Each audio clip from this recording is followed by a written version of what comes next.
আসসালামু আলাইকুম প্রিয় দর্শক বন্ধুরা, সবাই কেমন আছেন? চলে আসলাম গুরুত্বপূর্ণ আবহাওয়ার আপডেট নিয়ে। আবারও প্রবল বেগে ধেয়ে আসছে বাংলার দক্ষিণের উপকূলীয় অঞ্চল জুড়ে ভারী থেকে অতি ভারী ঝড় বৃষ্টি।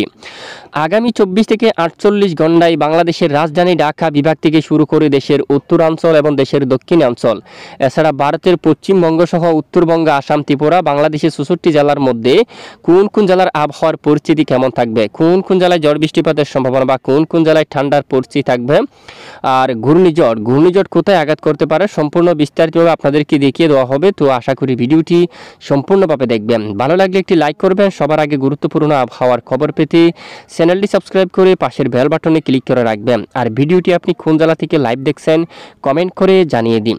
বর্তমান আমরা ইতিমধ্যে এই যে বৃষ্টিবাহী মোড়ে চলে আসলাম, বজ্র বৃষ্টিবাহী মোড় আমরা চলে আসলাম। বজ্র বৃষ্টি মোড়ে দেখতে পাচ্ছি প্রচুর আকারে দক্ষিণ বঙ্গোপসাগরে ভারী মেঘ তৈরি হচ্ছে, ভারী বৃষ্টিপাত কিন্তু দেখা যাচ্ছে। এটি বাংলাদেশ থেকে কিন্তু অনেকটাই দূরে অবস্থান করছে। এখানে ঘূর্ণাবর্ত গত কয়েকদিন আগে অবস্থানত ঘূর্ণনটি বর্তমান একেবারে লঘুচাপে পরিণত হয়েছে। লঘুচাপের কেন্দ্রীয় স্থলে ব্যাপক আকারে মেঘ ছড়াচ্ছে, দমকা বাতাসে কিন্তু বয়ে যাচ্ছে এবং এখানে হলুদ কালার যে রং দেখতে পাচ্ছেন, এই রঙের উপর মাঝারি ধরনের বৃষ্টিপাত এবং লাল কালার এখানে মাঝারি থেকে একেবারে ভারী বৃষ্টিপাত কিন্তু দেখা যাচ্ছে এবং এটি ধীরে ধীরে মেঘের ঘনত্ব বৃদ্ধি পাচ্ছে। লাল কালার মেঘ তৈরি হচ্ছে, ভারী থেকে অতি ভারী বৃষ্টিপাত, রেড অ্যালার্ট কিন্তু এখানেও রয়েছে এবং সমুদ্র অঞ্চলে অনেক এলাকায় হলুদ এবং অনেক এলাকায় লাল সতর্ক এরকম কিন্তু আপডেট কিন্তু রয়েছে এবং এটি ধীরে ধীরে শ্রীলঙ্কার উপর প্রথমে প্রভাব ফেলবে। ভারী থেকে অতি ভারী বৃষ্টিপাত ঘটিয়ে একেবারে দক্ষিণ ভারতের উপকূলীয় অঞ্চল দিকে কিন্তু প্রবেশ করতে পারে। এদিকে জাপনা থেকে শুরু করে পুদুচেরি, চেন্নাই উপকূলীয় অঞ্চলে ব্যাপক আকারে তাণ্ডবলীলা কিন্তু চালাবে। এই এটি কিন্তু সরাসরি নিম্নচাপে পরিণত হবে আবহাওয়ার ইউরোপিয়ান মডেলের আপডেট অনুযায়ী এবং এরপর উপযুক্ত পরিবেশ পেলে সরাসরি ঘূর্ণিঝড়ের রূপ নিয়ে একেবারে দক্ষিণ ভারতের উপকূলীয় অঞ্চলের দিকে আঘাত করার সম্ভাবনা কিন্তু থাকবে। তবে এটি বাংলাদেশে না আসলেও কিন্তু বাংলাদেশের উপর বৃষ্টিপাতের সম্ভাবনা কিন্তু দেখা যাচ্ছে। বিশেষ করে নতুন করে বৃষ্টির মেঘ তৈরি হতে পারে বাংলার বিভিন্ন অঞ্চল জুড়ে।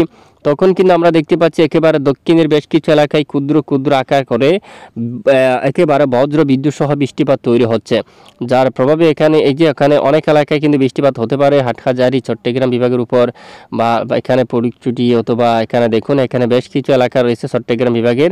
এই চট্টগ্রাম বিভাগের অনেক এলাকায় হালকা থেকে মাঝারি ধরনের ভারী বৃষ্টিপাত থাকার সম্ভাবনা কিন্তু দেখা যাচ্ছে। পূর্বপাশে রয়েছে চকরিয়া, কুতুবদিয়া, কক্সবাজারের দিকে টেকনা, বুকিয়া, চানমার্টিন, সাতকানিয়া, রোয়াঙ্গাচুড়ি, রাজস্থলী, বিলাইছড়ি, রাঙ্গামাটি, হাটহাজারী পার্শ্ববর্তী এলাকায় আকাশ মেঘলার সাথে বিক্ষিপ্ত বৃষ্টি। সন্দ্বীপ, হাতিয়া এখানে আকাশ মেঘলা থাকতে পারে, কিছু এলাকায় বৃষ্টি। চট্টগ্রাম বিভাগের দক্ষিণের অনেক এলাকায় হালকা থেকে মাঝারি, কিছু এলাকায় একেবারে তীব্র বজ্রসহ ভারী বৃষ্টিপাতের সম্ভাবনা কিন্তু দেখা যাচ্ছে। তো দেখুন এছাড়া আজ রাতে আবহাওয়ার পরিস্থিতি কেমন থাকবে চলুন আমরা দেখে নিই। বর্তমান দেখুন উপগ্রহ চিত্রের মধ্যে একেবারে পরিষ্কার আকাশ রয়েছে, দেশের কোথাও মেঘলা আকাশ নেই। দক্ষিণ অঞ্চল থেকে শুরু করে উত্তর অঞ্চল সহ সকল জেলার আকাশ একেবারে পরিষ্কার। আপাতত আজ রাতে বৃষ্টিপাত হওয়ার সম্ভাবনা নেই। আগামী 24 থেকে 48 ঘন্টায় বাংলাদেশের কোথাও তেমন বৃষ্টিপাতের আভাস কিন্তু ওঠা আসেনি। তবে এই ঘূর্ণাবর্তের প্রভাবে, লঘুচাপটির প্রভাবে ব্যাপক আকারে মেঘ তৈরি হচ্ছে দক্ষিণ বঙ্গোপসাগরে এবং এখান থেকে মেঘের অংশ ধীরে ধীরে উত্তর দিকে অগ্রসর হয়ে পরবর্তী কয়েকদিনের মধ্যে দক্ষিণের উপকূলীয় অঞ্চলে কিছুটা মেঘের আনাগোনা শুরু হতে পারে।